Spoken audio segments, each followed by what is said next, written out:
Joined by Alex Bristow. He's Acting Director of the Australian Strategic Policy Institute's Defence and National Security Program. Alex, thanks for your time. Let's start with not just the conference and the consolidation of Xi as the president, but all of the Standing Committee of the Politburo are his loyalists. So he's not only secured that third term, but he's absolutely wiped out his opponents along the way.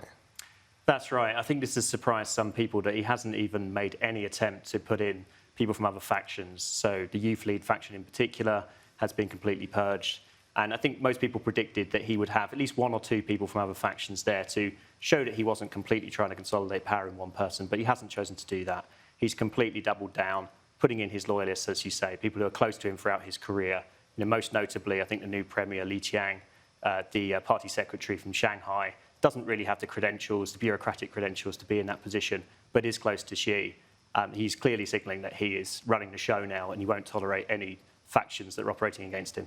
And this now his third term, and as we reported just a moment ago, that is, in modern terms, unprecedented, because since Deng Xiaoping, there's been that two-term limit. So does this mean now he is president for life? It looks like he's setting himself up to be president for life. There would be some loopholes still to jump through, but he is confirmed in a third term. As you say, it is unprecedented since the era of Mao. It was because of all the problems of not knowing who was going to succeed from Mao and all the turmoil of the 1970s that the Communist Party decided it needed to put in place some norms on how succession can take place and to put some checks and balances on the power of a single man at the top. So he is obviously harking back to an era of Mao. He's putting his ideology at the centre of the party. Xi Jinping thought is now at the centre of the party constitution. So it really does hark back to the era of Mao. Incredible treatment of Hu Jintao, Xi Jinping's predecessor, basically ushered out by security. Were you surprised by how brutal all of that was? And how public it was? I mean, we don't know for sure what happened. Obviously, Chinese state media is claiming that he was ill and needed to leave the room. It certainly looks like it sent a signal. I mean, people won't know what's happened and they will infer that this may have been done on purpose. And it certainly might have been done on purpose to send a signal. Hu was someone that was obviously predecessor to Xi in the position of General Secretary of the CCP. And Xi had been criticising Hu's record for some time now, hinting heavily that he held Hu responsible for an era in which the party, in his view, had lost its ideological anchor and had become corrupt. So it does look like he might be sending a message.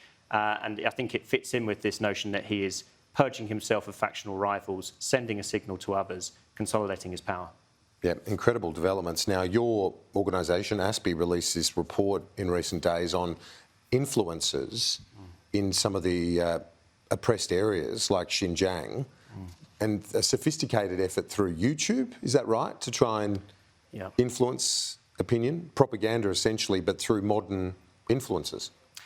That's right. So this is propaganda which is produced in China, but it's produced to look like it's been done by individuals. In this case, it is women, young women who are from ethnic minority groups in places like Xinjiang, Tibet, Inner Mongolia. They're usually producing lifestyle content, so it's not about politics, but they're clearly trying to depict a picture of ethnic harmony and challenge these views that we get from research like ASPI is doing of what's really going on in Xinjiang. So they're putting out this very sort of soft soap lifestyle propaganda, which looks like they've made it themselves, but it's actually been made by companies who are, while they're making a profit, they're very close to the CCP propaganda apparatus, and it's being shown on YouTube, and it's getting a lot of hits. Some of these people have got over 200,000 followers, and they're making money through this. So it's really concerning, actually, that platforms like YouTube don't seem to be aware that these individuals are actually working ultimately for CCP interests. So sophisticated and a modern approach as well. It's not the old school propaganda as we once might have thought of it. Absolutely. I mean, I think we see examples like under the old Chinese ambassador here, there was a press conference about the situation of living in Xinjiang. It was a complete disaster, very clunky.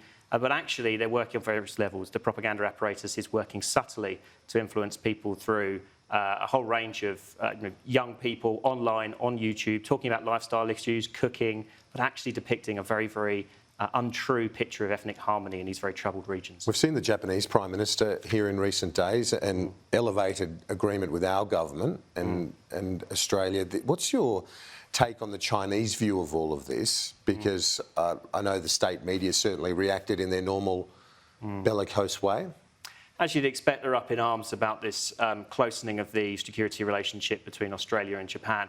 It's quite interesting if you look at the work report that Xi delivered at the party congress. He does talk about this notion of foreign actors, foreign forces trying to contain China and this sense of international crisis. He's also hinting that there needs to be the speeding up of the modernisation of the military. We've also got the 100th centenary of the PLA in 2027. That will be a crucial year. We want to demonstrate they've got new capabilities. He is clearly preparing the party and the people for this notion of struggle, both internally but also against foreign rivals. Alex Bristow from ASPI, appreciate your time. Thanks. Thank you.